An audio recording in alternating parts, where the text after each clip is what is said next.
തുർക്കി president Recep Thoyyib Erdogan ഔദ്യോഗിക സന്ദർശനത്തിനായി കുവൈത്തിലെത്തി. കുവൈത്ത് അമീർ Sheikh Mishal Ahmad Al Jaber Al Sabah ഉൾപ്പെടെ മുതിർന്ന നേതാക്കൾ വിമാനത്താവളത്തിലെത്തി എർദോഗാനെ സ്വീകരിച്ചു. ബയാൻ കൊട്ടാരത്തിൽ കുവൈറ്റ് അമീറുമായി എർദോഗാൻ കൂടിക്കാഴ്ച നടത്തി.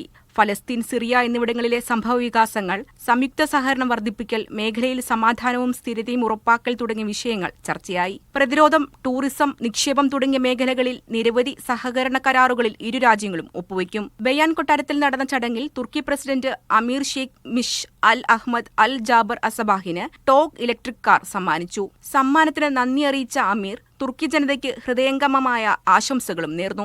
കഴിഞ്ഞ വർഷം കുവൈത്ത് അമീർ തുർക്കി സന്ദർശിച്ചിരുന്നു. എർദോഗാന്റെ സന്ദർശനത്തോടെ ഇരു രാജ്യങ്ങളുടെയും ബന്ധം കൂടുതൽ ശക്തിപ്പെടുമെന്നാണ് പ്രതീക്ഷ. 400 കുവൈത്ത് കമ്പനികൾ തുർക്കിയിൽ പ്രവർത്തിക്കുന്നുണ്ട്.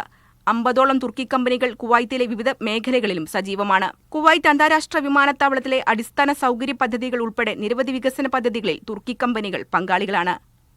Media 1 Kuwait.